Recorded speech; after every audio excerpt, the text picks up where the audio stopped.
morning, everyone, and welcome to Coffee with Casey. Today, we're going to go on back to 2022 because that's exactly where we're headed. You know, I was just kidding around with Michelle. I said, when I started this in 2020, I said, well, what am I going to come up with for the third show? Because I only had 2 shows worth of material. Sure enough, here we are, still going at it. But we're in 2023. It's February. It's going to be 80 degrees today, so things are getting weird. But we're going to go over the market conditions. I mean, just consider this. There is not one active listing in all of Vienna under $1 million. Not one. There's only one under 1.25 million. And that is a little salt box that should be worth about 900,000, and that's on for 1.175 million. So that'll stick around. But we're going to look at some of the other markets and what's going on and why is the inventory low and why is it 2022 and how do we operate? We got to brush off the playbook from 2022 all over again. This is clearly going to be a time for the sellers. This is no time for buyers, unfortunately. Buyers are going to be paying a premium.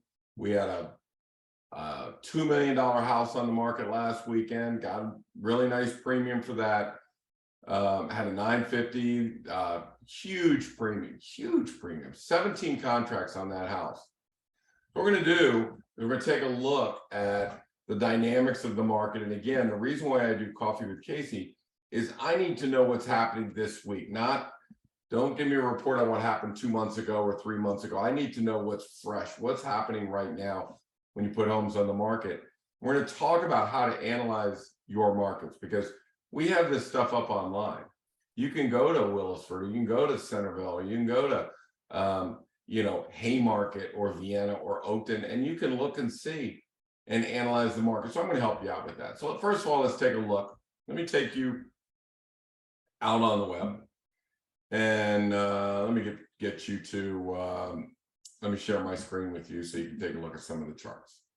All right, and hopefully you can see this chart. I'm banking on it. Let me get this out of your guys' way. All right, so let's go slideshow. All right, so why are we back to 2022? Well, there's no inventory and everybody's bidding the houses up. The buyers are there, the sellers are not. This is the same craziness we saw back in 2022. You've got to make sure that we play the game correctly. We don't go over pricing. We don't under prepare. We're ready. The buyers are out there, but they're not stupid buyers. They will go after good stuff and they will ignore bad stuff. So let's take a look at where we are. So I'm going to get out of this damn program. It really kills me. All right. So I know you can only see a portion of this over here, but basically this is the Vienna inventory from January 1 to February the 15th. Okay. So back in 2018, we had 70 listings on from that period of time in 2018. Then it went to 80, then to 95. So in 2020, when the pandemic hit and they started shutting everything down, we were at 95 homes on the market. Then we went in 2021 to 67. Last year, we fell to 49. Right now, we have had 44 homes put on the market in 2023 for that period of time. Now, the average is 72. So we're at 44. Now, 39%. This is not just a Vienna thing. If we look up here, here's Fairfax County. You can see their dip off. You can see Loudoun County, and it is systemic. This is Prince William County. You can see their drop off. This is Arlington County. You can see they might have had a good 2021, but 2023 has tanked. Okay, so there's the average, and there's where they are. All right, I know you can't see the numbers because they're out, but you can trust me that the inventory has fallen considerably. And here's a look at all markets. If you take January 1 to January 15 inventory that we just got for all of these markets, and then you compare it to its 5-year average, Vienna is down 40% in inventory for the first 45 days. So that inventory that we were hoping was going to come on board because everybody's still up 25 to 30% over where they were in 2020, not happening. They're not putting their houses on the market. Fairfax County down 35%, same with Loudoun County, 29 for Prince William, 27 for Arlington. So it is systemic. This is not a this is not a Vienna thing. It's not a Fairfax County thing. It's a everybody thing. Okay. So now what are we going to do? What is the strategy for this market? Well, it's, the market, the strategy is just don't screw it up, right? We're going to put ourselves in a position where we can elicit as many bids as we possibly can, let them get wild and see what happens. Okay. But what we're doing is we're doing it market by market by market by market. So when you're operating, like, let's say I'm going to Willisford this afternoon at 1 o'clock to analyze a property and what we're going to list it for. Well, I've got to know everything that's going on in Willisford, and is it experiencing the same as Vienna, is the same as Centerville, is the same as, it's not. Every market is different. So let me show you how you can analyze your markets. And let me take you over here to my website. And let's go to CaseySamson.com. All right. So if you go to our main website at CaseySamson.com, click on Market Snapshot. And what that's going to do is this tells you what homes are on the market. These are the main markets that we cover. So it's going to break down the market by price range. Okay. So, and I update this. I updated some of them yesterday. But if you look at this, here's all the homes in Vienna under $1 million. Now let's just take a second, even though this market doesn't interest you, let's take a second to just read what this is. If you see green, that's good. So these sold, under contract, pending is under contract. So normally if there are actives, you'll see them in red. If there are canceled, expired, or withdrawn listings, you'll see those in red. So red, bad, green, good. Right here, you'll see the days on the market, the age. All of this is important. What is the size of the home, the address, obviously. What is the lot dimensions? There's a lot premium or discount, so you need to know what the lot is. We need to know what the original price of this property is. Now, the reason why the original price is important is because, well, if they got less money, does that mean they overpriced the house originally, or was it just in bad condition? So we'll see what the original price was, what the list price was at time of sale, what we felt the price was worth, and then what it finally sold.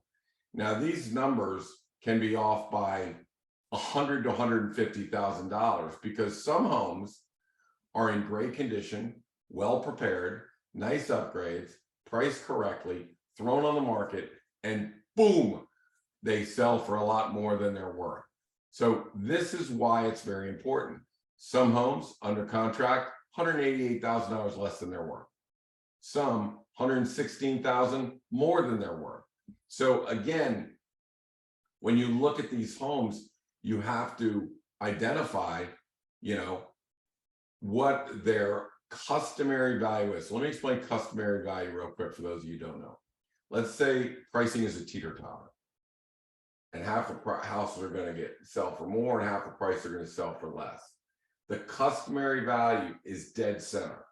That is exactly what so if you took all of these numbers and took the average of all of these numbers, it would be within $1,000 of each other. So that is dead center. Customary value is dead center. Now, as you have upgrades, as you have great condition, as you have lot premiums, the prices go up. As you have a proper pricing strategy, those are all the pressures that make the price go up. And if you have a bad pricing strategy, if you overprice, if you underprepare, if you have a poor lot, then that price goes down or this way, right? So it's a teeter-totter. Your price is either going up 50,000 or down 50,000, up 100,000, down 188,000, down 100,000. So if you look at these, some of them are going to get less, some of them are going to get more. The whole goal of us talking on this show is how do you get more for your home? How do you get up in the black? How do you raise that number? How do you find the customary value? Find the customary value, let it rise or fall based on condition, upgrades, lot premium. Then you work your pricing strategy, marketing plan. And our goal is to try and get that thing as high up as we possibly can. So that's the goal. And so when I talk about markets, this is one market, right? So if I'm listing a home in this market, I can be a little more aggressive because there's nobody active, right? If I were to go to, let's say I was going to go to the 1 to this market, this is 1 million to 1.25. Well, there's only one home. And if you analyze that, that home is a mess. I mean, that home is not competitive. So anything under 1.25 million, we can be a little more aggressive. If you own a home, or you're thinking about selling a home, obviously now is the time. With all of this success rate, you buy when they cry and you sell when they yell, they're yelling. So we look at a chart like this, and we do this every week. And I'll tell you why we do it every week, because markets change. Things come on the market. We need to watch them and see what they're doing. Let's go back here. Let's look at one more in this market. Look, there's 3 homes on the market right here. You need to analyze these 3 homes and find that 1 is underpriced and 2 are slightly overpriced. This is just perfect, but that is backing to Dulles Toll Road. 1 may have condition issues, right? 1 may be poorly priced. So we need to watch. This is a tool for the realtors, fun to look at for the sellers, fun to look at for the buyers, informative, yes, but it's a tool for the realtors. The realtors have to know, can they get that for that house in that condition with that backing to Dulles Toll Road? Can they get this? Can they get that with that condition? Are they going to do it? Why? Because we're going to price similar size homes, and all this information, Billy and I have the same. This is not a hobby for us. We don't do this as a hobby. It's a profession, and you need to have every ounce of information. You know, in football, when we coach football, we say football is not a game of inches. Football is a game of details, right? So real estate is not a game of dollars. Real estate is a game of details. You need to make sure that everything is done exactly correct. And we are professional listing agents, so that's why we're here, to help people make sure we do it exactly correct, not just some of the time, but all of the time. So this is really valuable information. So let's get out of Vienna. Let's head on over. I'm going out to, where am I going to? I'm going to Willisford this afternoon. There's good old Pharisee ways. We're going to take a look at one of these houses. So let's look at his market. So the green is good. These are coming soon. Active. Well, something's wrong with the house that's on the market for 160 days. So we need to identify what that is. Then you've got the actives and pendings in here. We can see what the customary values are right here, right? They will help us. Now, I want to draw your attention to something here. If there's only 1 or 2 houses on the market and all these guys are under and there's very little inventory, why do they have 1, 2, 3, 4, 5, 6, 7, 8? Why do they have 8 expires and 5 sales? I mean, it's a seller's market. They're fighting for your houses. Well, then how in the heck can you be on the market for 34, 198, 160 days, 75 days, 112? What the hell's going on out there? What in the hell is going on out there? Well, you know, teaming up with a guy like Pharisee Ways, the reason why I got together with Ferris is, I said, Ferris, the days on market out there is atrocious. Even the ones that are selling are 53, 112, 6. I mean, our 92% of our homes sold in the first 6 days, and they sold at a 9% premium, right? So I said, Ferris, you know that market. You know, we're going to use our systems, all of our stuff in place that we have, all our protocols, and we're going to go out in that Willisford market, and we're going to start working on it, which we're doing today. But there's no excuse for homes sitting on the market when there's an active market right now. There's no excuse. But I need to know everything about these markets before I hit them. And this is one good way to analyze. We have a new listing that we're pricing and going out to meet with today. Well, here's the closes. What in the hell is going on with all these withdrawals? Huh. We've probably done 80 houses in Virginia run and never had a withdrawal or expire. I'm not quite sure I understand. Well, I do know. People don't prepare the house. People don't price the house correctly. And I'll tell you why. Let me tell you why. We get a lot of listing opportunities. A lot of people call us to come look at their houses. So I really don't fear not getting the listing. I tell it like it is. I tell us exactly what they have to do. You know, we do it in a way that's not going to hurt anybody's feelings. But if a realtor says you have to paint, or you have to put in hardware, or you have to put in, you know, you have to do something to the house, there's a chance you're going to, the realtor is going to lose that listing.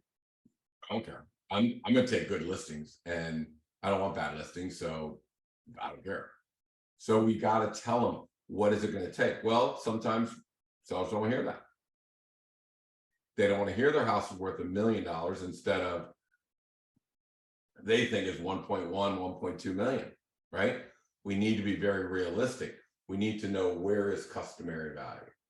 As long as we know where customary value is, then we can figure out where it's going to end up, where the price, and predict that. Predict that we're going to get 10, 15 contracts, predict that we're going to get 7 or 8 contracts, predict that it's going to go $95,000 over list price. We can predict all that stuff.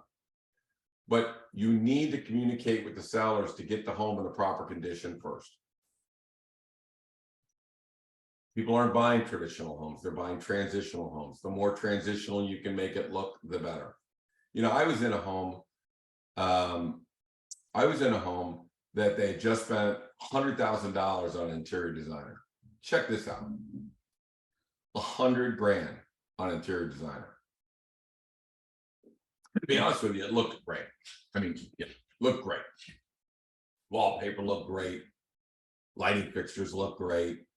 Mirror looks great. And I walked right in. I said, holy crap, they didn't do the hardware.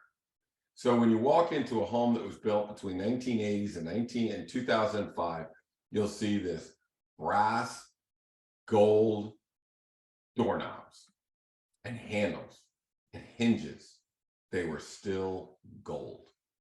So when we walk into a house, my agents and I will immediately, the first thing that catches our eye is going to be hardware and paint. Okay. So the two things that you can do that spruce up a house, that get that top dollar, is hardware and paint. You know, and it depends on what house we're looking at. If it's an $800,000 house, that's brushed nickel. If it's a $1.2 million house, it might be matte black. And that goes all the way up to about the 1.7 range, where you start turning it over to oil rub bronze. So you need, when you walk in, that hardware is a statement. And for an interior designer to walk in and do all the cool stuff, but not make the one thing that catches the seller's or the buyer's eye first, it's going to be hard. So interior designers don't sell houses, realtors sell houses. So we need to not spend $100,000 putting nice wallpaper in. We need to spend $100,000 making sure we have current paint, that we have nice hardware, and not spend a lot of money, right?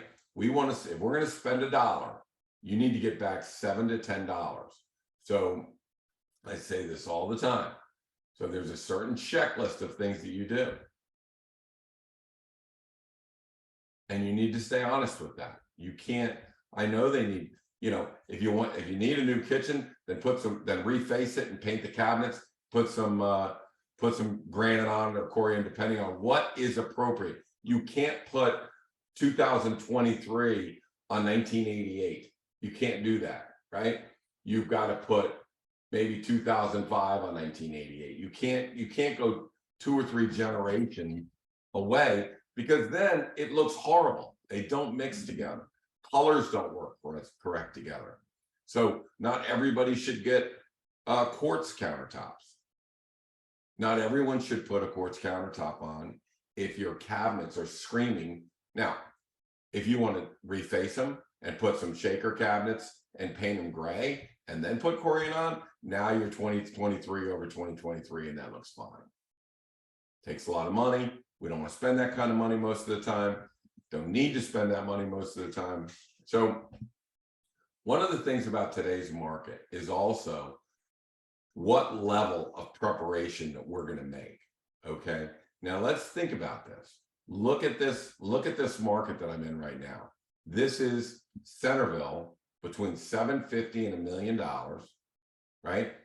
And it's only got one house on the market, and everything else is under contract. I still am flabbergasted by this nonsense. I mean, this is very poor realtors right here. I'm sorry, that's awful. So when we're coming in here, the level of preparation that we're talking about may be to here instead of to here. If I don't have 7 people I'm competing with, and I know that people are looking for fresh meat, and all we have to do is prepare the home correctly and get it out there, well, that's what we're going to do. Okay. So we'll take that into account. But I tell you what, it all starts with this chart. So if you go to CaseySamson.com and you hit that market snapshot, Kevin and I update these at least once a week, sometimes twice a week. If you're looking for a new home, Billy loves to show this. So in Vienna, we just saw that we don't have many. And let's see, we got over 1.75 million. All right, so we've got 2 houses over 1.75 million. We have 5 under contract. These are the withdrawals, and these are sold. Okay, watch this. So let's say I'm looking over 1.75 million. Here's the new homes. Look at the actives on the new homes. So this is just for the 4,000 to 5,000 square foot new homes. So you can see which ones are built or not built, who the builder is, what the days on market. Now, why is this important? Because my strategy is going to be different dealing with a seller whose home's been on the market a little longer, right? My buying strategy is going to be a little bit different than if it's been on for a day or 3, or it's been on for 262 days. If it started at one number and it's still pretty much sitting there, that's ridiculous. And it's still sitting there, then I'm going to be a little more aggressive when I'm going after that builder, right? Now, this opens up a whole new strategy when you're looking at new homes. Let's say that you have a home that you have to sell in order to buy a new home, or buy any home at $1.8, $1.9 million. How many people can buy a $2 million house without selling what they already have? Not a lot, right? Some people can, not a lot. So if I had a home that I was going to go to, that I had to sell, I'd be right here. I'd take a look at the new home inventory. I'd see the lots. I drive each lot, and I may negotiate with a builder and say, okay, I want this house at this price, because prices, this is not the same market as resales, right? These prices are soft. Look at all the actives on the market. This is not a seller's market, this is a buyer's market. So if I'm looking at a $2 million house, maybe I'm looking for a resale, I mean a new home instead of a resale. Maybe I'm looking for the ability to go in contingent on the sale of my home. That's a strategy, right? So if I'm a buyer, maybe I'm looking at new homes if I have a home to sell than I am at looking at resales. At resales, they're going fast. I just said, Billy and I just had a house on the market. It was 1.995. I believe we had either 6 or 7 contracts and got it well over list price. And we didn't have any contingencies, no contingencies, none.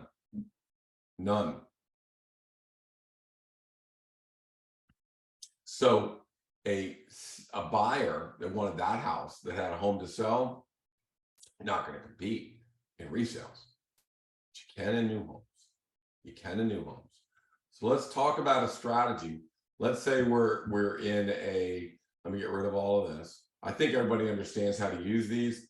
You can go to the Casey Samson, Market Snapshot, click it, find your market, hit it.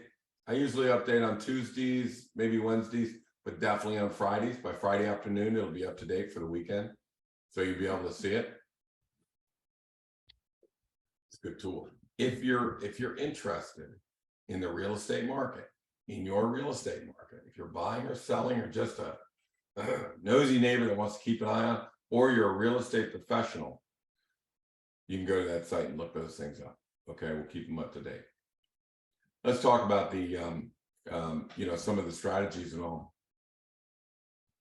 I just said the one strategy was, you could go in and you could make it contingent on the sale of your home. Well, let's say that you have a home and we have a protocol if a house doesn't sell. Just a second, I gotta close it. If the sun is shining, I look like Lou Holtz with that thing open like that, so I can't have that. All right, that's not any better, but I'll have to live with it. So let's say that you have a home. There's a cycle that you go through. Let's say you put your house on the market the first 7 days, doesn't sell. And I'm talking about bigger houses. Maybe the market isn't as big for those bigger houses. So now we're going to come in and we go through our cycle. Nobody bought it in the first week. Okay, no problem. The second week, all those people that didn't want to get in a bidding war, we go back to all of them and just get talking. Hey, if you're interested, if you were scared off because you thought there was a bidding war, come on back. We haven't got any contracts in. We have interested parties, but we do not have contracts. Come on back. We call them on backs, right? Come on back. By week 3,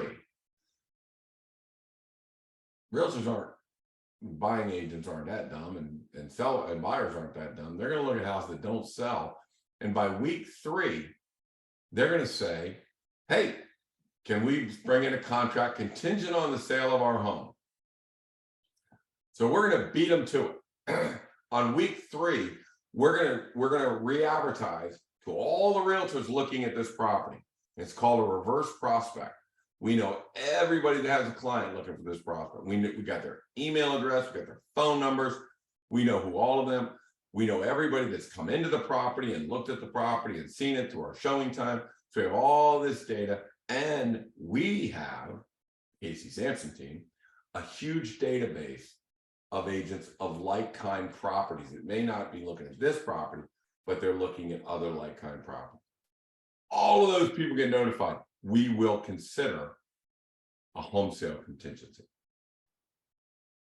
They're going to bring it in anyways. They're going to bring it in anyways. We might as well announce it to the world that we will accept it or we will look at it. So then it may generate 2 or 3 contracts. Remember this, many markets, right, don't have any inventory. So if we were in Centerville between 750 and $1 million, I could look at it in a second and go, there's nothing on the market. It'll sell within, the ink won't even be dry in the listing before that thing is sold. Or they may be in a market where it's got 7 homes they're competing against. And I'm like, nah, I don't think so. I don't feel good about that market out there. We need to analyze the market. But what we really need is we need contracts. We need people that love the house. We need contracts. So in that week 3, we're going to jump the market by saying, we now accept it, right? You ever seen trading places where they say, they're on the Dan Aykroyd and Eddie Murphy, we're buying, we're selling, and all that breaks loose. Week 3, we're like, all right, we're taking them in. Now, they're probably 50% of the buyers need to sell something. So when you say that, that resonates with people. So let's not just have one person come in and say, I'll offer you a contract, may or may not be lowball, but I need to sell my house. Screw it. Let's let everybody know. Let's get some competition going here. If you don't have to be out of your house at a certain time, I'm telling you, it's usually a bigger house, has a buyer that has a smaller house that's easier to sell than the bigger house. Hell yeah, I'll give you your terms, you give me my price. I'll give you your terms of contingent as long as I can validate that your price is correct, your customary value, your market conditions are correct, you're in a seller's market, then we will accept that contract. the more the merrier. Now, in 2022, we didn't have to go to that much, but you never know, markets change, right? So now we go to week, now that doesn't work. Now we go to week 4. Well, by week 4, the end of week 4, any contracts coming in are automatically going to be 50,000 less than you're asking, because they basically said nobody's purchasing it for that price. So you're overpriced. I'm coming in 50,000. Again, let's not just let one person bid on it. Let's beat them to the market. Let's re-advertise. Let's just drop back $50,000 and do it all over again. Start all over again. All the marketing and all the, blah, blah, blah, blah, blah. Week 1, week 2, week 3. Start it all over again, right? What that normally does when you go back to and drop it 50 grand, that brings more contracts in. Now they start competing, and before you know it, your house is going over the 50 grand you just dropped. People are competing. We want to get the buyers in a competitive position. We want to have the sellers in a leveraged position, right? See, I'm a listing agent. I'm on the seller side.